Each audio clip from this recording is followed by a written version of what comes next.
So we know at ISO 2000 at f1.8 at 25th of a second, and it looks really nice and bright. I'm just going to pause it and let's just alter the settings. Let's go to an f2, maybe an f2.2, and have a look at that. That looks very nice. Very windy, so I don't know if the microphone's picking that up. We're now at 40th of a second, f2.2, ISO 3200.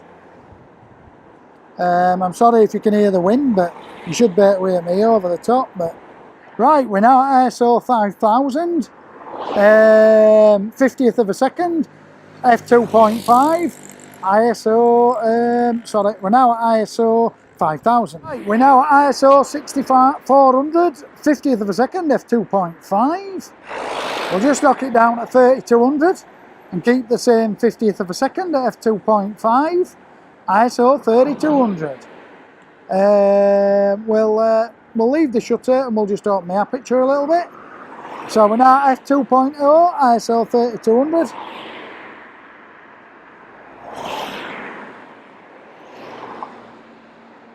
By the way, we're shooting in the all-intra video format, so I don't know what that is. We're now at ISO 10,000, just hang on. ISO 10,000, we'll just back off out a bit. ISO 10,000, 50th of a second at f4. ISO, I don't know what my exposure's like, what's it saying? It's saying I'm a stop under. So I'll go to a f3.2. That's saying I'm perfectly exposed now. So let's take a look at that. ISO 12,800. I'll just up that aperture a little bit to something like that. Maybe there. There you go, that's ISO 12,800 in the all-intra format. Right, so we're now at ISO 1600, f1.8, 50th of a second. This is where the 1.8 Sigma should shine. I might actually go to f2. Might even go to f2.2, to be honest. We'll try an f2 there. f2.2, ISO 1600.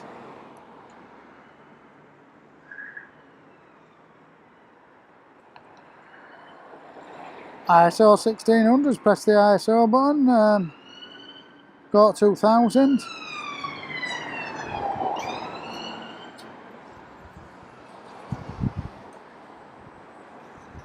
ISO 3200 now. Still ISO 3200, 30th of a second, f2.5. I'll just show you why having good glass makes a difference. So we can now go to an f1.8 and we can press the ISO button and maybe go down to a 1200. Let's take a look at that. We'll go up one more to a 16. f1.8, ISO 1600, 30th of a second. Let's have a look at that. This should look stunning. As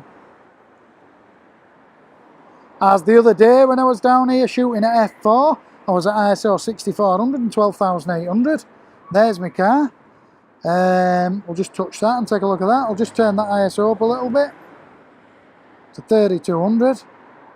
And there you go. I'll try ISO 5000. So that's f1.8, 30th of a second, ISO 5000. We'll just go to 6400 now. That's showing a little bit bright, so I'll up the shutter to a 50th. That looks nice. I'll slow the shutter back down to a 25th. And we'll up the aperture instead. We'll go to an f2.5. Just check that it's focused on the car. Now let's go and follow the cars up the road. I'll just speed the shutter back up to 50 now. That's showing perfectly exposed at ISO 6400.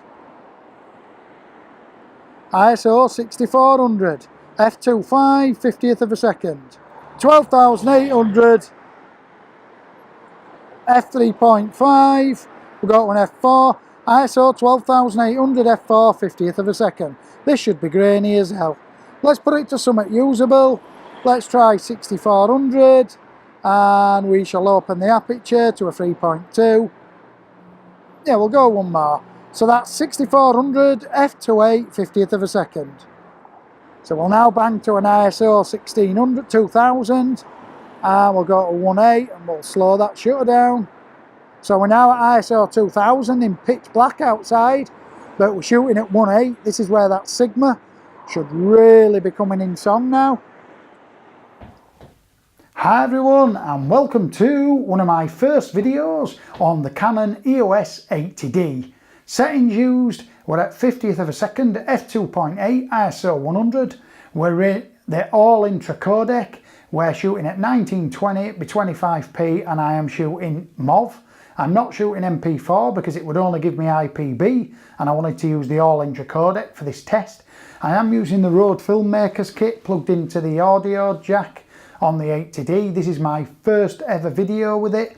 I'm in control studio lighting. I've got a key light, I've got a fill light and I've got a rim light. I'm shooting on a black background. I am in the studio. There's all settings. I don't know, I have done some ISO video before this.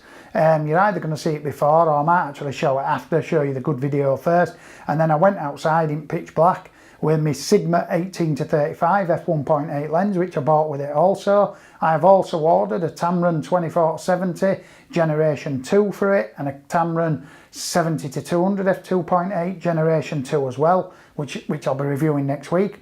I'm also getting the Nikon D850 on Monday from Dale Photographic, so I'll also be reviewing that. We will be testing it against this. We'll be looking at ISO images, we'll be looking at ISO video. Now of course this is an APC size sensor. I ain't got a remote clue what it's going to look like, guys. I'm going to see it for the first time when I go up to the PC. All I do know is if I sort of move in a bit, I look at that nice tracking around my face. Now I look a bit bright, but I can't really do all about that. But if I just, well I can, if I just feather the lights a bit maybe. Oh, I'm going to push them over.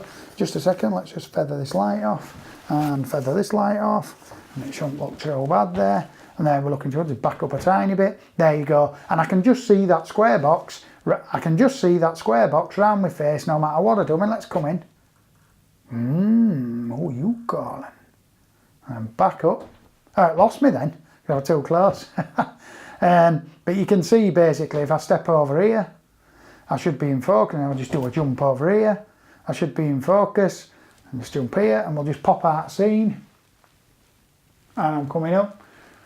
Bang, square, straight on my face. I don't know, it looks like it went into focus and it should be spot on. And that's what I really missed with the GH5 was just pants. You just always worried that you were going to miss focus. I'm older now, my eyesight's not as good, my reactions are slow. I want the camera to help me out. If it was a scene like this where I can take my time, then that's fine. But at a wedding, it's 100 mile an hour, get it right or get out.